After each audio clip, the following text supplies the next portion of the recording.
a man standing outside the building he had taught in for 11 years, keycard in hand, lopped out by a broken reader at 6:15 in the morning. Within 4 minutes, he'd be on his knees on the concrete, hands zip-tied behind his back, while students filming on their phones from across the quad watched a tenured professor get treated like a trespasser on the campus he helped build. This is the story of a wrongful arrest, a university in open revolt against its own security force, and the morning a single locked door nearly ended a 20-year academic career before it cost the school its accreditation review. Dr. Elliot Marsh was 44 years old and held the endowed chair in theoretical physics at one of the most prestigious research universities in the country. He had published in journals most physicists only dreamed of being cited in, secured $11 million in federal research grants over his career, and mentored 2 graduate students who had gone on to win national science fellowships. The physics department's newest research wing, funded largely through grants Elliot personally secured, bore his name on a small brass plaque near the entrance. He was, by any reasonable measure, one of the university's most valuable assets.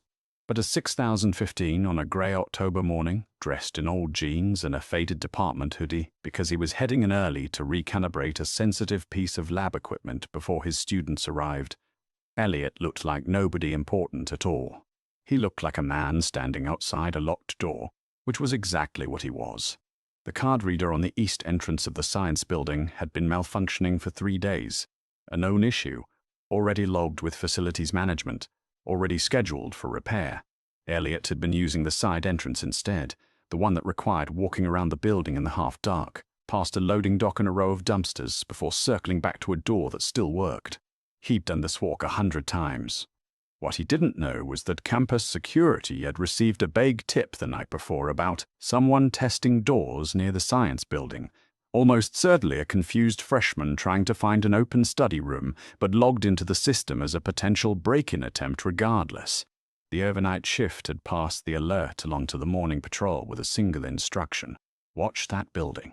Officer Wade Tillman had been with campus security for 6 years and harbored a quiet but persistent grievance. In his mind, the university's actual sworn police force got all the respect, the equipment, the authority, while security officers like him were treated as little more than glorified hall monitors. He wanted, more than almost anything, to be the guy who caught something real. He saw Elliot moving along the side of the building in the grey pre-dawn light, a man in a hoodie moving with purpose near a door, glancing at his keycard. To Tillman, it looked exactly like the alert he'd been handed an hour earlier. "Hey, stop right there," Tillman called out, already closing the distance at a jog, hand on his radio. Elliot turned, startled. "Good morning. I'm faculty.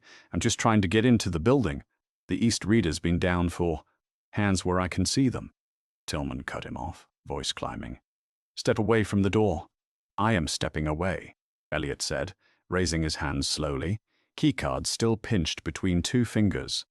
"Officer, my name is Dr. Elliot Marsh. I'm a professor here. My office is on the 3rd floor. I can show you my faculty ID. It's right in my wallet." "I didn't ask for your life story." "ID, now. That's exactly what I'm trying to give you," Elliot said, keeping his voice carefully even, the same tone he used when a graduate student panicked mid-presentation. "I've been using this side door for 3 days because the main reader's broken. It's already lobbed with facilities. You can call and check." Tillman wasn't listening anymore. His grip had already shifted to the radio on his shoulder, his eyes scanning Elliot up and down with the flat, certain look of a man who had already decided how this encounter would end before it began. Elliot reached slowly toward his back pocket, narrating every movement the way he'd once heard a lawyer friend advise him to, years ago, after a different incident in a different city. "I'm reaching for my wallet. It's in my right back pocket. Nothing else. Hands up, don't move." Tillman's voice cracked with sudden alarm. And before Elliot could process what was happening, the officer had closed the final few feet between them and shoved him hard against the brick wall of the building Elliot had taught in for over a decade. "I am not resisting," Elliot said, cheek pressed against cold brick, voice strained but level. "I am a professor in this department. Please, just radio it in, ask anyone. Save it for the report." Tillman wrenched Elliot's arms behind his back. Without standard-issue handcuffs on his belt that morning, a gap in equipment that would later become its own line item in the lawsuit, Tillman zip-tied Elliott's wrists instead, the plastic biting hard enough to leave bruising that would still be visible 4 days later. A handful of early morning students crossing the quad slowed, phones rising. One of them, a junior in Elliott's quantum mechanics seminar, recognized him immediately and started recording, already typing a message to the department group chat. "They're arresting Professor Marsh outside the science building." Elliott heard the murmur starting behind him, felt the heat of phone screens pointed his way, and made a deliberate decision in that instant. The same kind of decision he made every time an experiment failed in front of a lecture hall full of students. He would not perform outrage for the cameras. He would document, calmly, precisely, every single detail, because precision was the only language that would matter later. "Officer Tillman," Elliott said, reading the name off the badge pinned to the man's chest. "I want you to know I am noting your badge number, the time, and everything you are saying right now, not as a threat, as a fact." Tillman walked Elliott to the small security office near the main gate, half-frog marching him across the quad as the morning's first wave of students and faculty arrived, several stopping in open disbelief. Elliott kept his head up, said nothing beyond what was necessary, his mind running the same calculation he applied to an unsolved equation. Stay precise, stay patient, let the contradictions surface on their own. Inside the security office, the on-duty supervisor, a woman named Patricia Yoon, who had been doing this job for 19 years and had developed an instinct for trouble, looked up as Tillman shoved Elliott into a chair. "What we got?" "Possible break-in attempt at the science building. Guy matched the alert profile, got mouthy when I asked for ID." Yoon studied Elliott for a long moment. The bruised wrists, the calm, exhausted expression of a man who had clearly explained himself several times already and been ignored each time. "Sir, can you tell me your name?"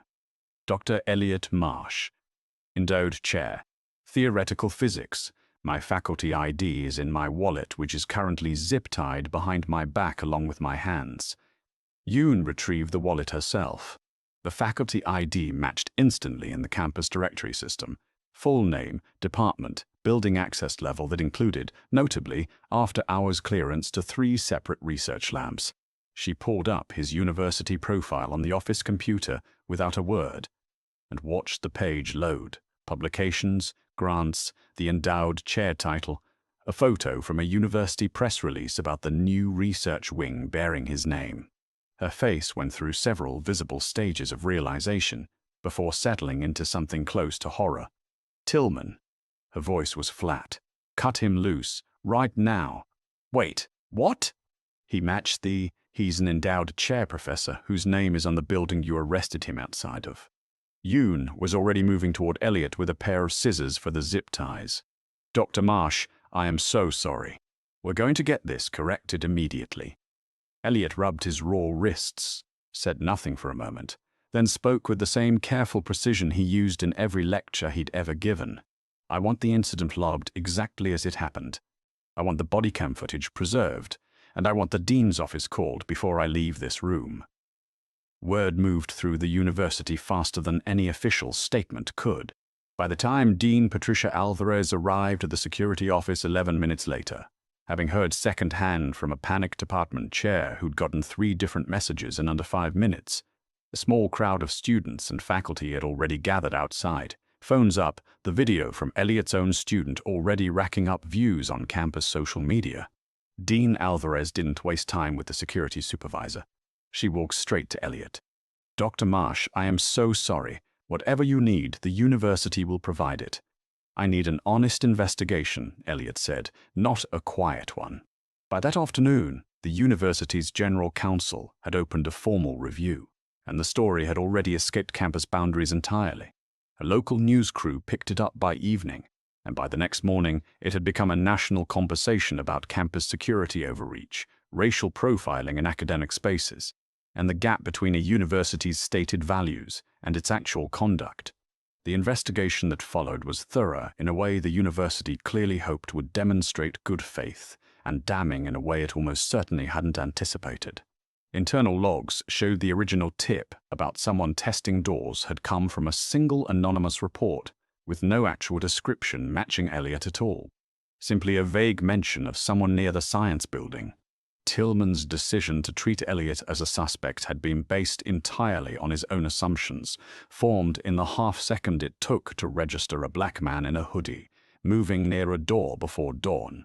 Elliot's attorney, brought in within the first week, requested the full personnel file for Officer Tillman as part of discovery. It revealed 2 prior complaints from students alleging similarly aggressive stops, both previously dismissed without serious review. In his statement to investigators, Tillman attempted to argue that the response was proportional given the alert he'd received. The university's own outside investigator, a retired federal civil rights attorney, brought in specifically to avoid any appearance of institutional bias, pressed him directly. The alert mentioned no race, no clothing, no specific description beyond someone near the building. Walk me through how you arrived at this specific individual as your suspect within seconds of seeing him. Tillman had no satisfying answer. The silence in that interview, according to 2 people present, stretched long enough to become its own kind of confession.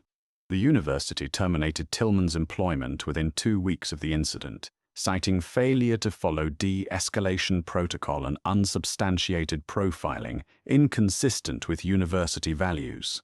A broader, external review of the campus security department followed, ultimately recommending the elimination of zip-tie restraints entirely, mandatory bias awareness retraining for the full security staff, and a new protocol requiring verbal identification checks against the campus directory before any physical restraint could be applied to a person on university property.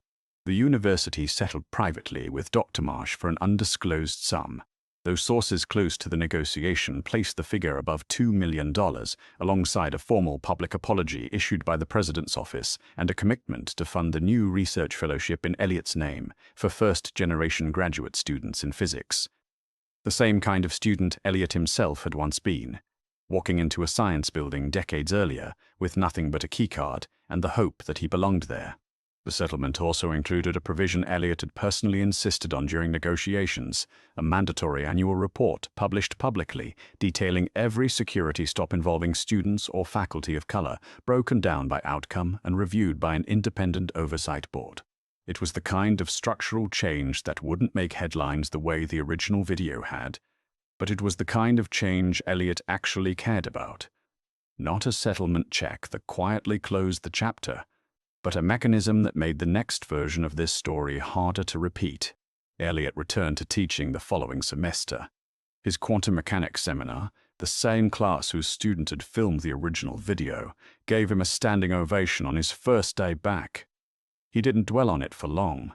He picked up the chalk, turned to the board, and got back to work because that was what he had always done. Solve the equation in front of him, regardless of who doubted whether he belonged in the room. This story is a reminder that credentials, tenure, and a lifetime of earned respect can all be erased in an instant by someone who decides, before a single word is spoken, what kind of person they're looking at. The work of undoing that assumption falls, every single time, on the person who never should have had to prove anything in the first place. It is a quiet kind of exhaustion that doesn't show up in a settlement number or a press release. The daily cost of having to carry proof of your own legitimacy everywhere you go, even on the campus where your name is already engraved in brass above the door.